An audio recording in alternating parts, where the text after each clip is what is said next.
Loose question to all the speakers, and anyone can weigh in whenever they want. How long have you been mob grazing? Robert? Sounds like a confession more than anything else, but I've been. I started in 2011. And it was a gradual. I didn't go out full bore mob grazing, but it was sort of a rotational grazing with one group of animals over a summer period, and then when I started to see what it was doing for the land in terms of the vigour of the grass, it was gradually scaled up across the whole farm with all the animals.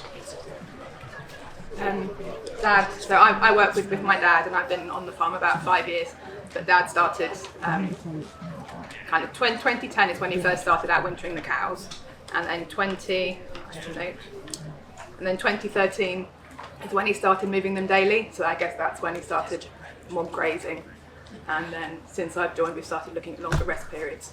But Dad, just say this before I forget, Dad noticed the biggest difference was when he left 30 days as a rest period, because that meant he didn't need to treat for parasites. He hasn't treated for worms since 2013. So that 30 days seems to be like a magic number. Before you go on, could I just say, can everyone hear? Because you have a microphone you could hand down the line, if people can't hear. Yeah. Struggled, yeah, we use the Okay, I microphone. thought so. No problem. I'm the new boy. We've only been at it for a few years. Started in 2020, very slowly, and have built numbers and effort and intensity since then. And Poppy, just to give context, everyone, what's your background to mob grazing? Yeah, I feel like the imposter here today amongst the farmers. I don't farm myself. I am doing a PhD looking at mob grazing in relation to soil health and to the environment.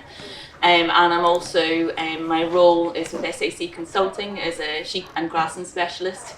So very much an advocate of mob grazing, rotational grazing and different variants thereof. That's good. If you sort of hold the microphone there, Bob, what was your trigger point to mob grazing? Why did you initially decide you wanted to try it? I think I was aware that it started off as probably realising that grass is the cheapest forage to run animals on, so really wanted to moving towards a grass-based system. And with moving cattle regularly, suddenly there was the grass grew the whole season instead of this huge peak in May, June time, and then it fizzled out beyond that. And then I started becoming more aware of the soil benefits if I left longer rest periods. And then when that was sort of, in doing it with cattle as well, the whole farm just started to come into life. And then the soil changing, it was holding more water, the vegetation was changing with different rest periods. For Dad, he's bought the farm when he retired, and he built a barn, a small barn. And Is it on? Oh, it's not on. I don't know.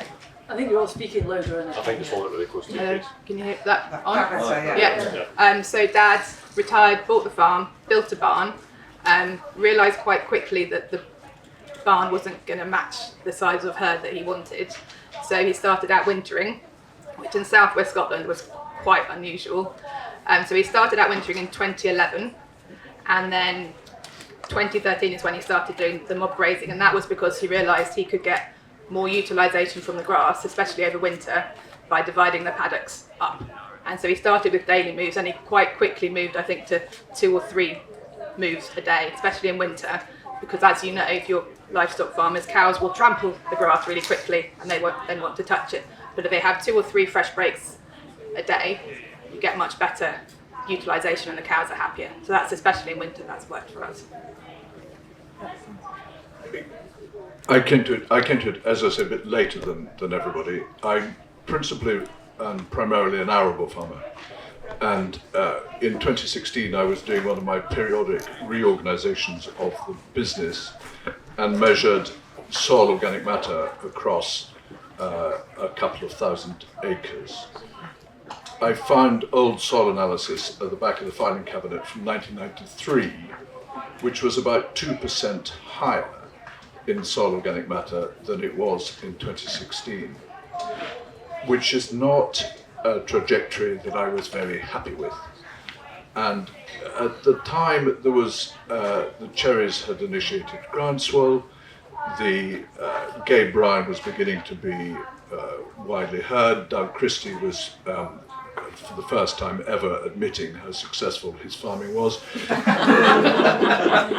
And so in 2020, I got access to an extraordinary bit of ground, which was sort of sand down on beside the coast, just by Dumbarnie Golf Club, the golf links. And that's an absolutely ideal bit of ground for outwintering stock. So on the basis that I didn't have to keep anything in a shed ever, I thought that I would embark after 30 or 40 years farming with a livestock enterprise. Previously, I'd absolutely avoided them, because the only mechanism, if you're not going to use large amounts of compost, to restore soil organic matter is to get grass back into the rotation. Very simple. So now I have over 700 cattle mob grazing, going on to cover crops, so kept in grass in the buffer. When the cover crops, spring cover crops, start growing or grow enough, then we put the cattle onto them. And that's the first time in many cases these fields have seen cattle for 40 years. And I hope, I don't know, but I hope that that will enable me to rebuild the soil organic matter that my own farming had lost. Great. Just pass it out to Poppy. So Poppy, as a consultant, where do you see most people approaching you talking about, I want to try this mob grazing, I want to try a different approach? Are you seeing that more often, and if when you do, why are people asking you that? I think generally more people are wanting to make more of grass. I think the prices of feed and fertiliser in 2022 has honed the mind in that regard. I think a subsection of those people are interested in mob grazing to improve the resilience with the weather extremes we're experiencing. Yeah, I think more and more people are becoming interested. I totally agree with Ed saying, like, one of the means of increasing organic matter absolutely is grass, and I think that wider society needs to recognise that businesses based around grass store a lot of carbon in their soils, and we need to advocate for resilient businesses and making the most of that grass.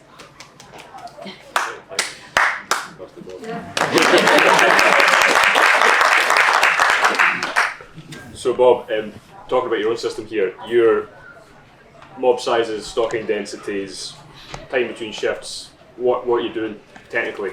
Well, if we go back a step, maybe I'd say from when we sort of really committed to this mob grazing malarkey, we divided the whole farm up into 100-metre lanes with single wire high tensile fences, and then the cows, and on top of that we also laid, I think it was 8 kilometres of 50mm pipe throughout the whole farm, a 900 acre farm.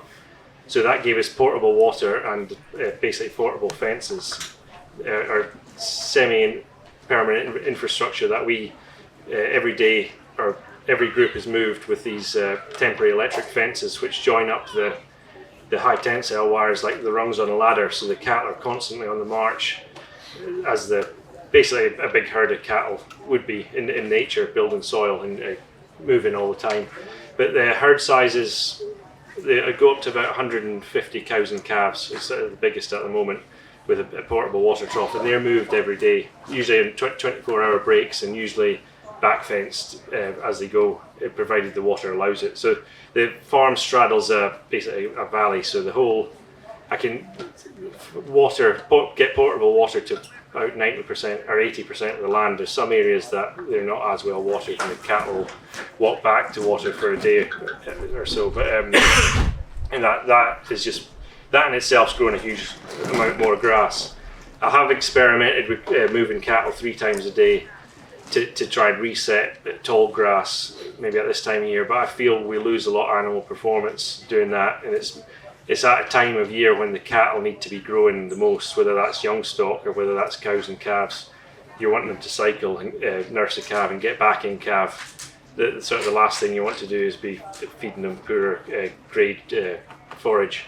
So I've really thought long and hard about that, but I've decided to move away from that. There's a lot of talk of sort of moving cattle 3 times a day, and it's almost like a macho thing about how many times a day do you move your cattle. But you need to remember that a lot of those practices are maybe come from the countries, whether it's Africa or America, South America or Australia, where cattle are smaller, and some of those countries the labour is far cheaper, and we need to be realistic in that. And the ground is drier. And then, although it can work wonders for the land, but it's hard to make the animals perform on it, and also it's usually at a time when you come through busy spring work and you're wanting a quieter summer. You don't want to be tied to the cows. And I've done it a few. I really committed to it a few summers, and it's nothing more depressing than basically committing to moving cows 3 times a day, and you get to August and you weigh them and you realise they've not actually grown as well as you'd like them to. So I've moved away from that, but and that moving once a day, that's all summer and all winter as well.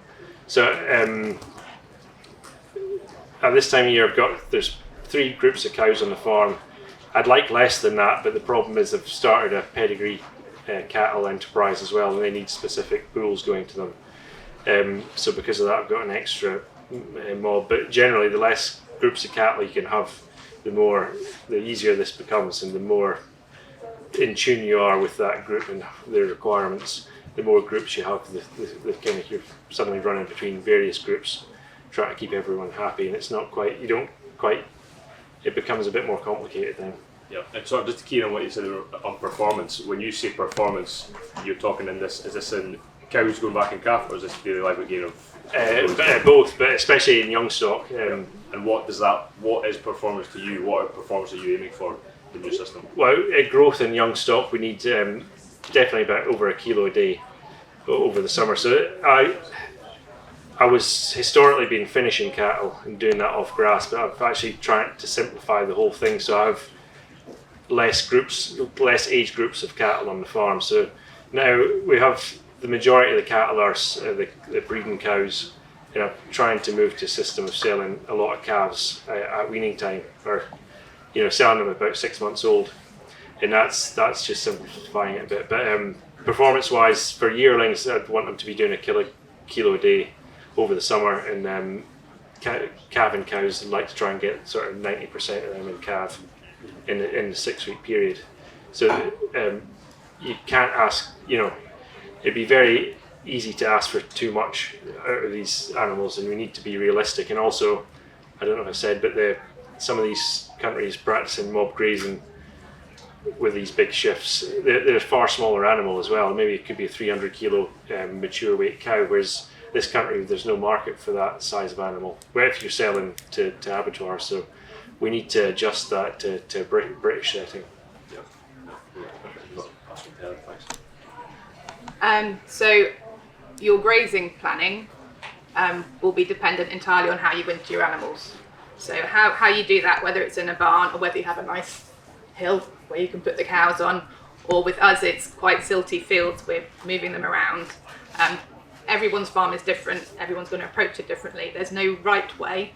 There's lots of people who tell you, and who have good experience from their own country or their own part of the world, but just take on board what they suggest, but don't blindly follow it. I would just say, your farm better than anyone else. Bits will work, bits might not. There's a really interesting guy called Graham Hand. Don't know if any of you have come across him. He's got some really good YouTube videos. He does quite a bit of high density grazing, but what I really like about him is that he talks about safe to fail experiments. So basically try little bits, see if it works. If it does, then maybe try it in a bit of a larger area. If it doesn't, kind of keep it in the back of your mind, because maybe in a different season or a different year, or when your soil's developed a bit or your cows have developed a bit, it might work. So there's so many different tools out there. It's learning over time what works when best. So we did similar to Bob. We did really high density grazing at some points. We did up to 318 animal units a hectare over 6 days, which is 191 tonnes. They did some calcs. So that was really high. And we also found, as Bob did, that animal performance dropped because we have amazing grass growth in this country, so it makes sense to make the best use of that grass growth. So the cows eat a lot in the summer, they're fat for winter. We keep the calves on the cows over winter till they're about 10 months. So we're asking quite a lot of them. It was too much when we tried to do the non-selective grazing over the summer as well as the winter. So now we've moved back to, in the summer I do 3 moves a hectare, 3 daily moves a hectare with that. I aim for about 100 animal units a hectare in the summer, so they graze quite freely. But we move them each day, apart from bulling when we have too many groups, and we put a back fence up.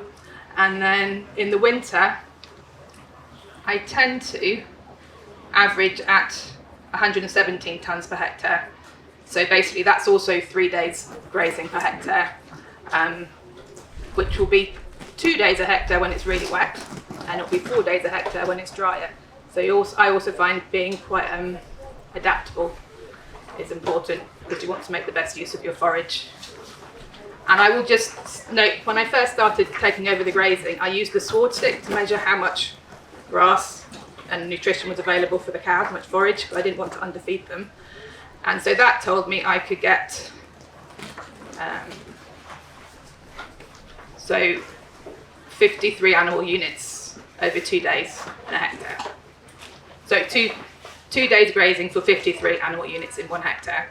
And now we are at 195 animal units per hectare. So that is partly because our swards are more diverse, well, partly because that's based on a ryegrass reading, and our swards are more diverse, plus the grass is probably a bit taller, but it's flopped over.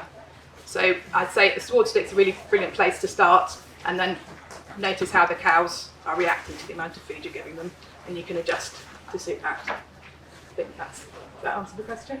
Yes. Yeah, perfect, thank you. I'm afraid you won't get such a complete answer from me. We have 5 mobs at the moment. The young stock, who are all together, about 250 of them, they're all moved twice a day at the moment.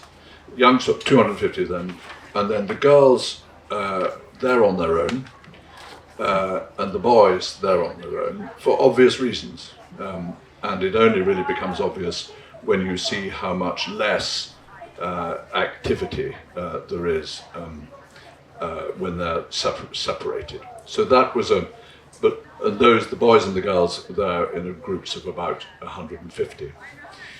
We weigh and have been weighing monthly with some of the groups this summer. I have the privilege of having some of Robert's cattle here, and Alex Brewster at the back. I have his cattle too. So I'm not sure whether, if I tell you the numbers and the growth rates, the price is going to go up when I buy them in future. But we had a May to June, early May to mid-June, of 2.43 kilos a day for over 250 cattle. So that's probably about as accurate as you could wish for. Although there are, of course, the questions: were they empty, were they full, have they had water, have they not? So I think it's a bit of an exaggeration to use all those decimal points, but 2.43 kilos a day. The next month, they've dropped to about 166 to 185, depending on the groups. We need that growth now because the winter growth has been almost negligible. And I think that might be partly our systems, that we hadn't given them enough forage over the winter, that the quality of the forage wasn't high enough. It was very cold and very wet with us between January and the end of April. And I don't think the animals could get in, particularly the young ones, could get enough forage into their system. So we are looking to address that, possibly renting a shed for the young calves, looking at some alternative way of doing it. The key is the phrase adaptive multi-paddock. You need to adapt. If you're dogmatic, then you're inevitably going to fail because there are so many things that change. Okay, thank you.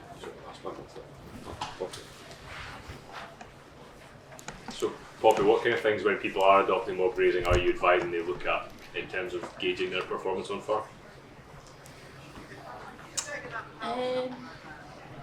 Sorry, that's a really tough question. Well, firstly, I mean, if you can monitor growth rates, that's quite fantastic. The growth rates that you are saying that you get, that you've recorded there, Ed. So livestock growth rates, if it is a finishing farm, absolutely. I would say monitoring. I mean, Heather mentioned quite nicely the introduction to understanding how long the paddock will last and things, and quite rightly, I expect that the sport sticks didn't stand up to it further down the line. It's a good place to start, yeah. Perhaps reflecting backwards in terms of, on a field by field basis, what you're stocking, how the field performed in terms of the stocking days, so animal days per hectare, and then that can help you understand whether that's going in the right direction, whether your performance per hectare is increasing. So perhaps a retrospective type analysis of the season. And looking at your fertility stats, 90% in calf in 6 weeks is quite good. So, making sure that your cow performance is holding up to the system as well. So keeping an eye on that. I think sometimes we can get too obsessed with how it looks, and rather than considering what's most important is the animal performance within the season as well. So when you initially started doing mob grazing, the things you were measuring at that point and what you're measuring now, that's obviously changed over a period of time. What do you think have been the contributing factors to that change? I think it's our education to being one of the big part of it, and also the infrastructure of the farm's been a huge part of it, being set up in order to likes of water. Water is one of the biggest challenges on the farm when people go down this route, and it was excuse me. We started with small portable water troughs, and we've gone to far bigger ones. And I think it's just relieved a huge amount of stress on the animals in terms of, especially on a hot day, a large number of animals going to the water at one time and getting their fill. But also, I think that the animals themselves have changed. I know my breeding herd has changed dramatically over the last 10 years, and that's been a big contribution to making the system work, as well as the vast majority of cattle in the country don't suit a year-round life on grass alone, and we need to get back to breeding. I always say to people, we need to breed the rumens back into ruminants. We need animals to run on forage, whereas the mainstream cattle breeders have been looking at output per animal, not output per hectare, which is what we're doing in the grass-based job. And I think I tell a lot of people, I think we're going to see a split in the beef industry's genetics like we've seen in the dairy industry, whereas the dairy industry split between a grass-based system, smaller, more resilient cows that run on forage but are based for output per hectare, whereas versus the kind of Holstein cow on concrete all year round where the feed's taken to it. And I think we're going to see the beef industry split genetics like that over the next 10 years or so. I don't know what I was talking about. I've gone off. But what's changed? I think our understanding has been a big part of it, because, as Heather was saying, in the early days we were kind of cherry picking all these ideas from around the world, and because this mob grazing wasn't happening in Britain, and we had to kind of figure out what was working and what wasn't working, not just on our farms but also in terms of producing animals that were marketable. And it was that's been a big part of it as well. I think we've been kind of in uncharted waters in terms of trying to figure out where the boundaries were of basically mob grazing in the sort of regenerative livestock thing. And now I think that we've got a far better handle on what we can achieve.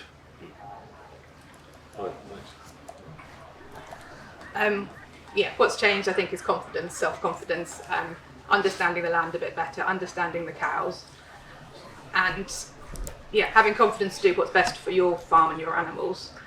Following on from, I'm going to get a bit geeky now, following on from Bob's comment about the different types of animals that may appear, We'd had the last couple of years we had slightly lower conception rate in our heifers than we'd been expecting. We do challenge them quite hard, but it was a bit lower. And then we had TB testing this year, all clear, thankfully. And I noticed that one of the heifers that hadn't been doing too well over the winter had thin skin. She was the thinnest skin that was measured. And that kind of got me thinking. And I did some research and I found that 2 of the bulls we'd luckily only used very slightly had a very low skin thickness, which I think used to be rib fat, possibly, on the EBVs. And I noticed that, so I'm assuming, it's hard to find out what these EBVs actually mean, but I'm assuming that's the thickness of the skin and that includes the layer of fat underneath the skin. And I found that these bulls had -1 point something skin thickness, and the cows, the heifers that they produced, were in that region or further away, whereas the cows that had been most successful on our farm were from about -0.7 up to 2. So native Angus cows seem to be 2, 2.5, and then these bulls were -1, and the lowest we had on our cows I think was -1.6. A heifer who surprisingly enough didn't get half of 2. So what I think for an outwintering system, you need extra fat skin, basically. That makes sense. It's a thermal insulation to help support the rumen, but also for animals, most of Scottish animals are in the barn over winter, so they don't need this skin thickness. Oops. And skin thickness seems to correlate, like low skin thickness correlates with high milking ability. So it seems to, this is just my research at the moment, I don't know, someone probably might be able to tell me if I'm wrong.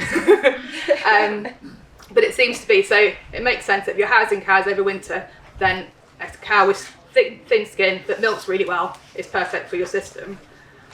But we need not quite the opposite, but we need thicker skin and slightly poorer milking ability, possibly, because they don't, as long as they produce a marketable cow, a heifer or a steer, ideally with a 300-ish kilo carcass at the end of it, that's fine. So I think that was my little bit of research that I did.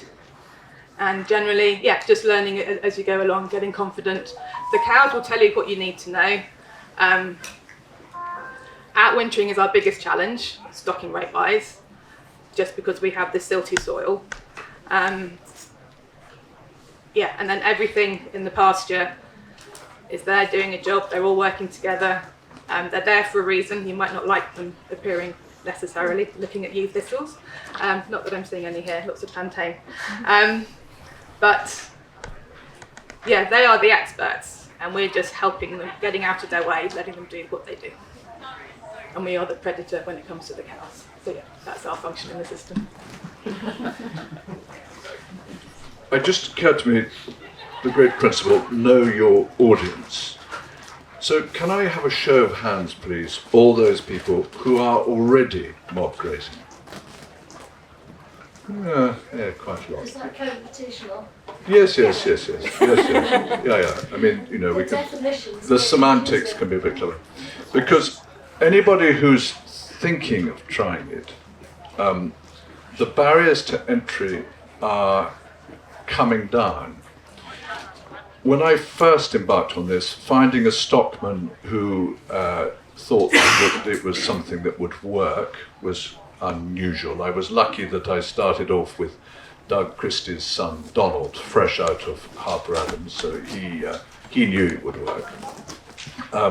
But latterly, we've been advertising for a second stockman because numbers have gone up, and a lot of people have come and are interested. So that's a barrier of entry that's going away.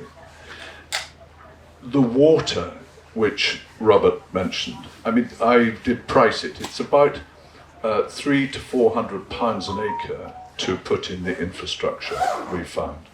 We probably over specified early on. We keep cattle these days with just behind it 2 wires and an electric fence, so that's a lot cheaper. And we have a lot more surface pipe these days than we used to. But it's not an inconsiderable sum. So and it's a real, I would say water is the major limiting factor. Electric fences are not expensive, and thanks to Robert Brewster's excellent products from Pasture, handling cattle are Alex Brewster's, sorry, excellent products from Pasture.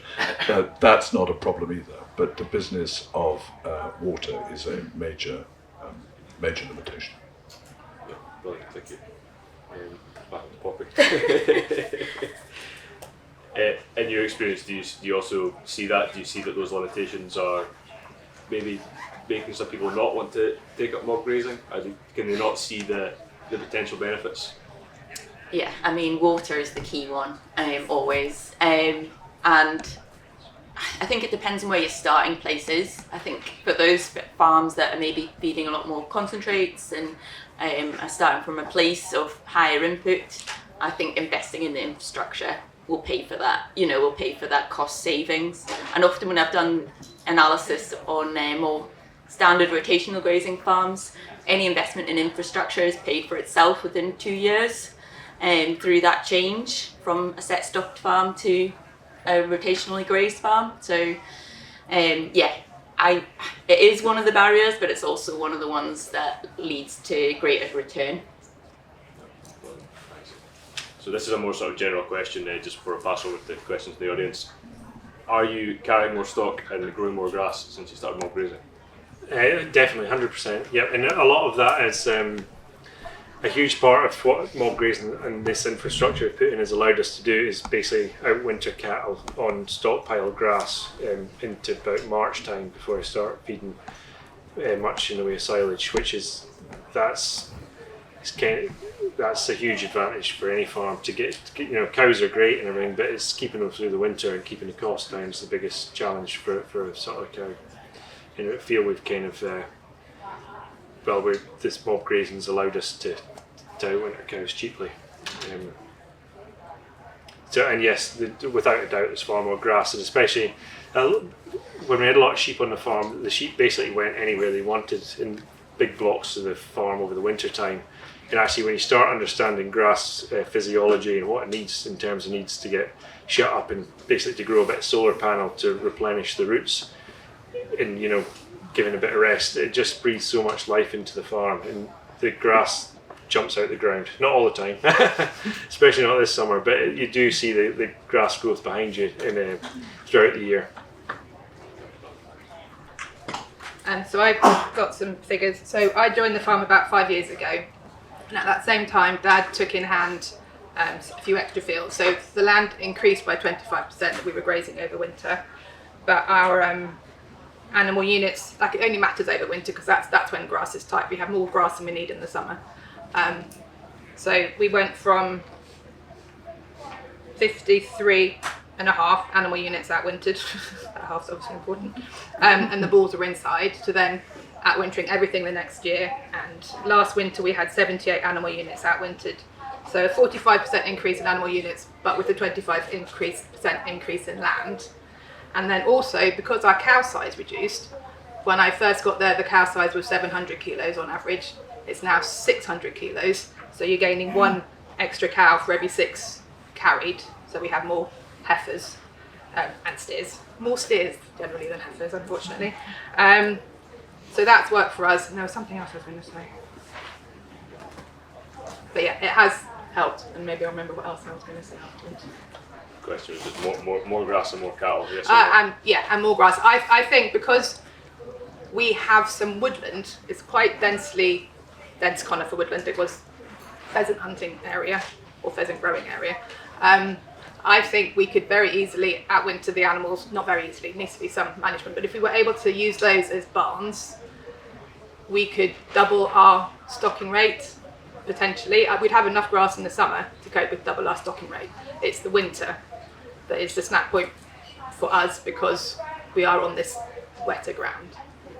If we had a field that we could use for bell grazing really intensely, we could try that. I'm going to have a wee trial in a field that might work for that. If we get cold, hard frost, might do that there. But I'm not comfortable doing that on our land right now. But yeah, there are different options to increase your density. One of them's woodlands, one of them's barns, one of them's bale grazing, but each farm will be different and you need to figure out what works for you. We continue to be understocked. Every time I buy more cattle, there's more grass and more grass and more grass. So the £400 an acre that cost me to put in the infrastructure, land in Fife changes hands for thousands. So I've doubled the area of my farm for £400 an acre. Well, that's cheap.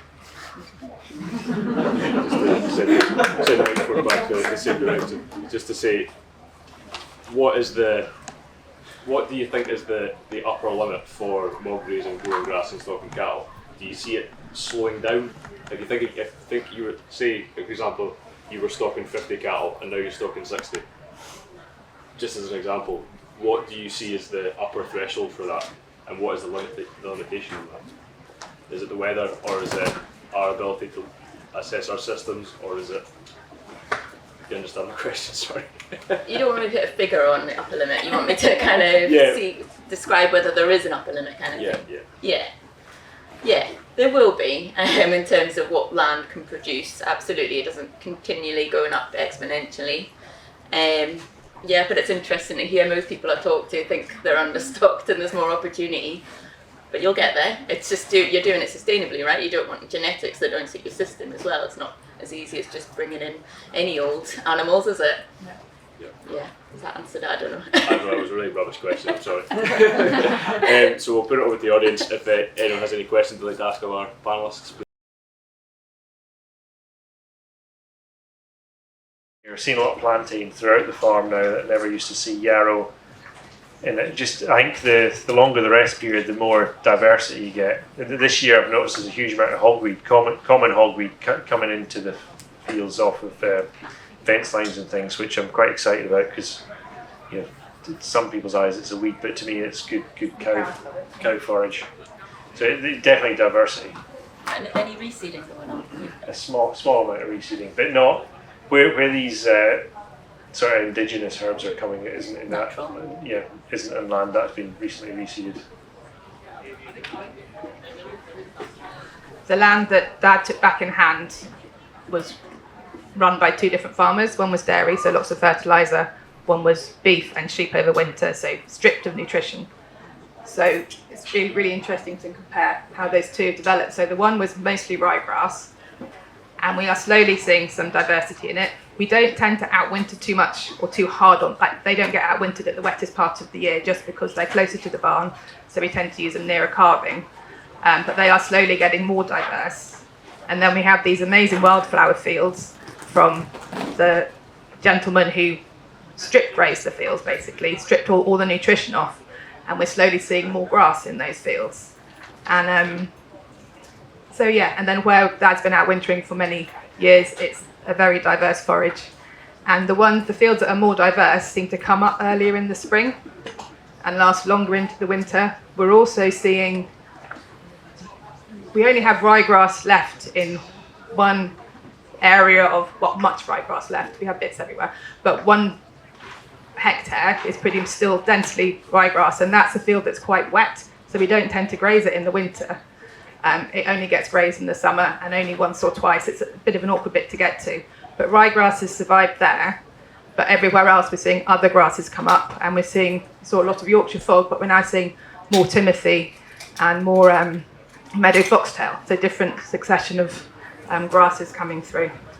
So yeah, they do change, and our cows like the variety of nutrition because they get excited when they see the ryegrass, but they don't like staying in there for very long.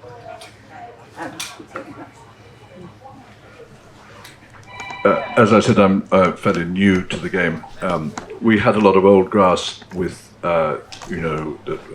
pretty well neglected, and there's a lot more clover been coming back in it. I was advised don't plant anything other than a post for 5 years, so we haven't, and the grass is getting better and better and better without expense, which is very attractive. So none of the grass gets any fertilizer or any pesticide or any any interference. It is getting a lot of minerals because we feed ad lib minerals to our cattle, and I worked out that one 14-hectare field that we've just finished was getting 140 kilos of minerals a hectare, which is that's going to make some changes.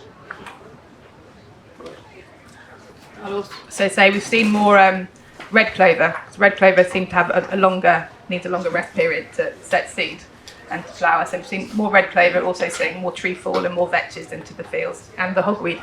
One brilliant thing with electric fencing is you can zigzag it. So if you see a particularly nice patch of vetch or some hogweed, I did get excited by hogweed this year, and I fenced off a bit of hogweed. Then you can fence that off and make sure it has time to go to seed before you graze it again. Any more questions from the audience? Jump there. Heather, I think you said since your dad started mob grazing, he stopped worming completely. Since the 30 days rotation, so we tend to leave a lot longer than that now, unless ran calving or something. But yeah, 30 days seems to be a bit of a magic number, and we don't go under that. Yeah. And we haven't had, they do have some worms, but nothing the vet's ever said we needed to treat for. Liver fluke's a bit different, but we are seeing less liver fluke as well. Yeah, I was wondering if you could all expand on any changes you've seen in terms of disease prevalence, need for treatments since the visual stuff. So the main one with the 30 days was the parasite treatment. We haven't had to do that. So then the dung's happier, it's a better place for insects, and we've seen a lot more birds with the insects in the dung and also the seeds in the grass seed heads. So there's a load more birds. We also, Dad was weaning in October, November, and we've moved that back since I've been there to February, March. Partly for the cows and the calves, but also it is generally a bit dry, and not the last couple of years, but in general it's a bit dry, so the ground's a bit better. And we haven't seen, touch wood, any pneumonia since we've done that. Foot trimming, Dad hasn't. We got the odd one, but very rare, it's once every 2 years kind of thing. Since they've been outside all winter, I think that's made a big difference. I think that's.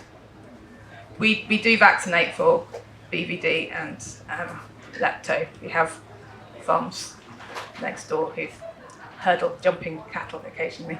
But I think is that anything else? Yeah. You probably had some. Yep.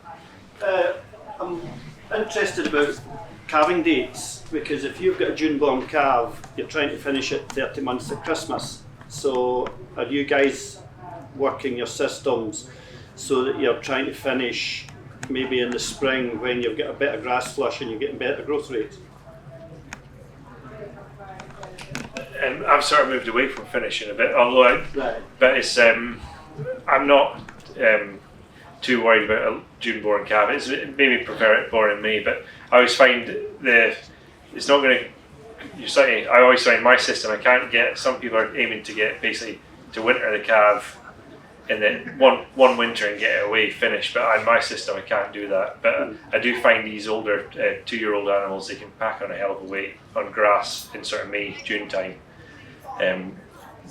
Been my experience, but maybe Edward wants to answer that in terms of age of calves. I'm just interested to see what your experiences are. Do you finish? We hope to finish. That's always that's the aspiration.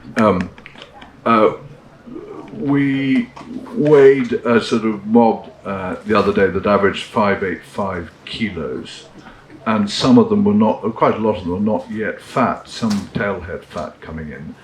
We'd hoped to get them away a little bit earlier, but they're still quite young. They were May-born calves, so they're 25, 26 months. So expect to get them away before 30 months, cut off. And otherwise we're selling forward stores. I shut my eyes to the thought of what their future is, but it's probably not eating grass. I did a beef box business, just a small one, but we did finish a few animals. and we finished. We're carving from mid-April to end of May.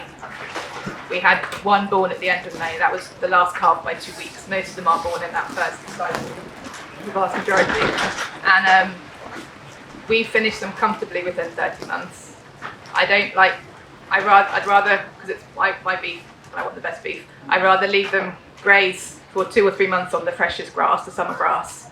So I don't want to send them off before then. But yeah, we can finish them then. I tend to, the taller, rangier animals, I tend to sell on as fat stalls, which is quite a market for. People seem to like our animals to feed them grain for a month or so and then get the white fat and then send them off. But yeah, we can finish them.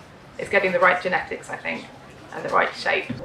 We're struggling, because we're calving in sync with, I suppose you call it nature, we're struggling to get them finished off the pasture because they need that full 30 months.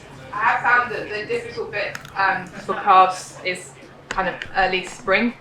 So I try and, the last couple of years, I tried to feed them a bit more haylage and like take better care of them then. So we have pushed them too far in the past.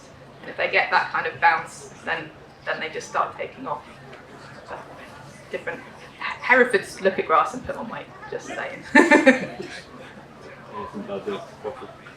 In our small family farm, we haven't looked at mob grazing yet, but I've been lucky involved in a writing project in mob grazing in woodland, and involving pigs and a rotation among 22 paddocks, and again really positive results where their aim is not to necessarily put on weight in the pigs, which is to finish them, and also to look at the fact that the diversity that can come on the back of that. So it's a very impressive story there, but this is the fields of our own farm, and that sort of hopefully captures that variety that we're looking for. Grassland.